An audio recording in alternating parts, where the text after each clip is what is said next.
আসসালামু আলাইকুম ফেসবুক বন্ধুরা, আমি একটা ভিডিও নিয়ে আসলাম। এটাকে বলে গড়ের হাল প্রথম ড্রেক এলাকা। এটা ৪ নম্বর ইউনিয়নে পড়ছে। ৪ নম্বর ইউনিয়নের প্রতিনিধি যারা ভবিষ্যতে আসবেন, আজকে তো একটা নির্বাচনের দিন, কি কষ্ট এরা নদীটা পার হইতেছে আমি দেখাইতেছি, এই ভিডিওটা বানাইলাম। বিশেষ করে এই এলাকার কিছু বড় ভাইরা আলাপ করবেন, কিন্তু আমাকে অনেক দিন ধরে কওয়া হইতেছে, কিন্তু আমি সুযোগ পাই না। আজকে বুটের উদ্দেশ্যে গাড়ি বন্ধ দেখিয়া দেখেন এই ব্রিজটা নিয়ে এরা ৩-৪ বছর ধরে বলি ভুক্তভোগীর মাঝে আছে। এলাকার অনেক মানুষ বলি সরকারিভাবে অনেক সুযোগ সুবিধা চাওয়া হয়েছে, এরা কোনো ধরনের ফলাফল পায় নাই। বর্তমানে যারা ভবিষ্যতে আসবেন, আমার অনুরোধ আপনারা এই ব্রিজটা করিয়ে দিবার চিন্তাধারা করবেন। আর এই এলাকার কিছু বড় ভাই কথা বলবেন, কেটা কইবা যে কইতে পারো কও, এই কইলাও সময় লম্বা করিলাম। আসসালামু আলাইকুম। আমরা এই ব্রিজটা লইয়া গত কয়েক বছর ধরে আমরা এই ব্রিজে খুব ভোগান্তি আছি। আমরা মুরব্বীরা মানুষ, এবারে বুড়া বুড়া ধান বন্ধের যে এইসব দান, হাজার মন দান আমরা এই ব্রিজে আমরা এই বুঝা দিন আমরা এই পার করতেছি। আমরা এটা খুব ভোগান্তি আছি। আপনারা যারা ওই সরকার গঠন করুন, আজকে আমরা কইলাম আজ নির্বাচন, এই হিসাবে আমরা এই ব্রিজটা কইতো আমরা খুব ভোগান্তির মাঝে আছি। ফুল মেবাই কথা বলবেন। ওই জায়গাটা দেখাইছি। আমরা প্রায় ৪ বছর ধরে আমরা এই ব্রিজে দিয়ে কোনো গরু বাছর ধান চাল কোনো কিছু পার করতে পারি না। আমরা খুব ভুক্তভোগী হইতেছি।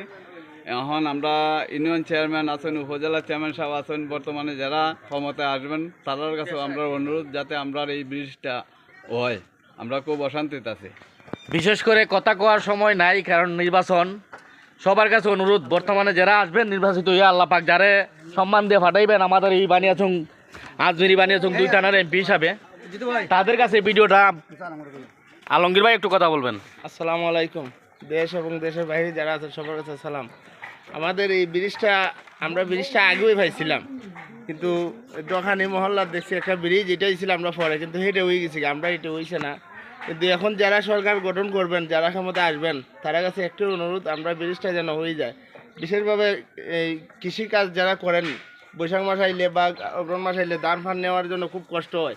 এই রায়েরপাড়া স্কুল ঘুরে আমরা এদিকে আওয়ার লাগে ঈদের নামাজে যেতে। আর বিশেষভাবে দেখেন আজকে একটা বুটের দিন, বৃদ্ধ মহিলা বা আমরা মুরব্বী যারা আছেন এরা আইতে যেতে খুব কষ্ট হয়।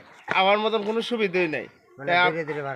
আমরা অনুরোধ রইল আমরা ব্রিজটা যাতে ফাইলাই, যারা এমপি হিসাবে আইন নতুন করে আমরা উপহার হিসাবে ব্রিজটা পাইতাম। সবার কাছে আসসালামু আলাইকুম। রাইট হয়ে যেই তো নির্বাচন আরও আসতেছে, ভিডিওটা ইসের জন্যই বানানি, মানে এই ব্রিজে দিয়ে অনেক বৃদ্ধ মা বোন বাঘে মাছ আছি, আমার মতন ক্ষমতা নাই। আপনি জান গিয়া আমার মতন ক্ষমতা নাই। আপনারা ভিডিও দেখাইছি, আরও 2 জন মানুষ দৌড়ে নিয়েছেন একজন বৃদ্ধ শাস্তিকে ভোট দেওয়ার জন্য।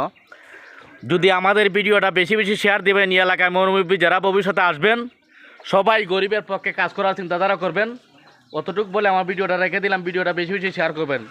দোয়া করি একটাই, আমাদের এলাকার নেতৃবৃন্দ যেন দানশীল হয়, যাতে গরিবের পাশে সবসময় দাঁড়ায়। ওই ধরনের নেতৃবৃন্দ যেন আল্লাহ পাক সম্মান দিয়ে পাঠান। আসসালামু আলাইকুম, আল্লাহ হাফেজ।